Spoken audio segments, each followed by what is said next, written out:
সুপ্রভাত। একটি নতুন দিনের সকালবেলা একটি নতুন ব্লগ শুরু করলাম। আর সকালবেলায় চলে গেছি এই যে বাগানে, মানে আমার এই ছোট্ট বাগানটি। তবে বাগানটা না বেশ একটু নোংরা হয়েছে। নোংরা বলতে কি একটু ঘাস পাতা হয়েছে। একদিন হয় চেষ্টা করব নিজেরা করার, তা না হলে লোক ডেকে পরিষ্কার করার ব্যবস্থা করতে হবে। না হলে এত ঝোপ জঙ্গল হয়ে যাচ্ছে না, এই যে যাতায়াতের ভীষণ অসুবিধা হচ্ছে। মানে এটা ভয় ভয় কেমন লাগে না, পোকামাকড় কোথায় কি আছে না আছে। তবে একটা কুমড়ো গাছ উঠেছে, উচ্ছে গাছ উঠেছে, তাতে কিন্তু ভালোই ফলন দিচ্ছে। আর আমার এই যে রজনীগন্ধা ফুল গাছ থেকেও দুটো ফুল নিলাম। তো আজকের এই পুজো টুজো দিয়ে একটু কাজকর্ম যা আছে একটু মোটামুটি সেরে নিয়ে আবার বেরোতে হবে। এখন না প্রায় দিনই এরকমই চলবে। মানে এখন এরকমই ঘন ঘনই যেতে হবে আর কি। এখন এমনই চলবে, এটাই আর কি। মানে আমাকে মাঝে মধ্যেই প্রায় প্রায় আমাকে বাপের বাড়ি যেতে হচ্ছে, কারণ আমার বাপের বাড়ির অবস্থা তো আপনাদের সবাইকেই জানিয়েছি, বলেছি কী অবস্থা। তো ওই জন্য এখন আমাদের রক্ষণাবেক্ষণ তো আমাদেরই করতে হবে। তাই মাঝে মধ্যেই যেতে হচ্ছে। প্রথম প্রথম এখন বিশেষ করে আরোই যেতে হবে। এরপরে কিছু একটা ব্যবস্থা আমরা আস্তে আস্তে নেব। তো আমার ফুল টুল তোলা হয়ে গেল, তাই সবাইকে টাটা দিয়ে এবারে ওপরে উঠে আসবো। এসে আমি স্নান টান সেরে না পুজোটা করে নিয়েছি, এই যে।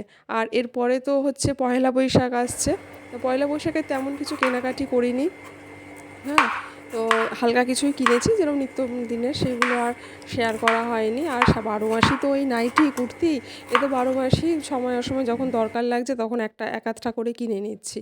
আর এদিকে মুগ ডালটা এই যে এইভাবে একটু টমেটো দিয়ে, কাঁচা লঙ্কা দিয়ে আর কাঁচা সর্ষের তেল দিয়ে যখন মেখে খাওয়া হয় না, অপূর্ব খেতে লাগে। আর ওই পয়লা বৈশাখের কেনাকাটা বলছিলাম, তো এরকম আলাদা করে তো আর ওরকম সেই ছোটোবেলার মতন ওইরকম ব্যাপারটা এখন নেই। হ্যাঁ, এবার বাচ্চাদের জন্য প্রয়োজন হলে তো একটু কিনতে হবে, সেটা তো আছে। তো এই ডাল মাখানিটা না অপূর্ব খেতে লাগে। তো এরপরেই আমরা বেরিয়ে পড়লাম আমাদের গন্তব্যস্থলে। মানে যেতে হবে তো আমাদের এখন বাপের বাড়িতে। আমরা ৩ বোনই আজকে একত্রিত হব। আর ওদিকে আমার কর্তামশাই যেতে পারবেন না, ওনার তো ইলেকশন ডিউটি রয়েছে।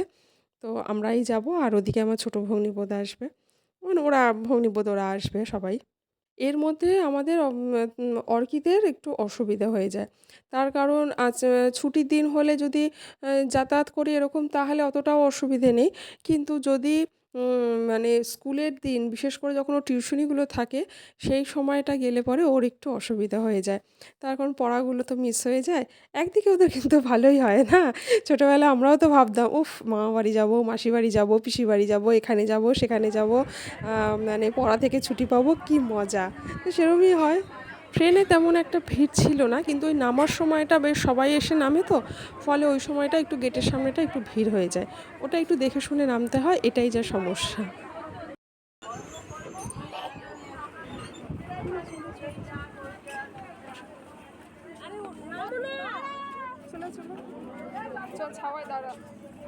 আর আমার কিন্তু শর্টস ভিডিওতে কিন্তু অনেক কিছু ভিডিও আপনারা পেয়ে যাবেন যদি দেখতে চান। তার কারণ এই যে কিছু কিছু ভিডিও না আমি শর্টসের জন্য তুলি, তো আর বড় ভিডিওর জন্য না ওই রকম ফোনটাকে এরকম করে না আর তোলা হয় না। ফলে ওই শর্টসেরই কিছু কিছু ক্লিপিং আমি এখানে ওই জন্য দিয়ে দিয়েছি। তো যদি কখনো কিছু জানতে ইচ্ছা হয় বা দেখতে ইচ্ছা হয়, তাহলে অবশ্যই শর্টসে পেয়ে যাবেন।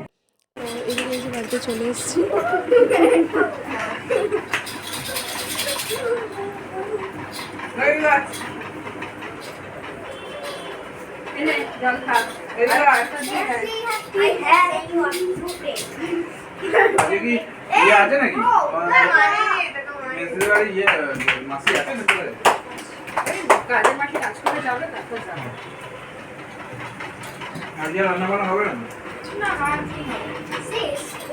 আর এরা ৩ জন ছানাপোনা যদি একসাথে হয়, তাহলে ৩ জনের মধ্যে যেমন মিলমিশ, তেমন তো আবার খোঁটাখুটিও লাগে।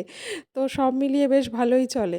আর দুপুরের মেনুতে ছিল হচ্ছে ডাল মাখানি, তার সাথে কাঁচা লঙ্কা দিয়ে আলু সেদ্ধ, গরম গরম ভাত, কাঁচা লঙ্কা, দই পটল, তার সাথে পনির মশালা, আর তার সাথে ছিল শুক্তো।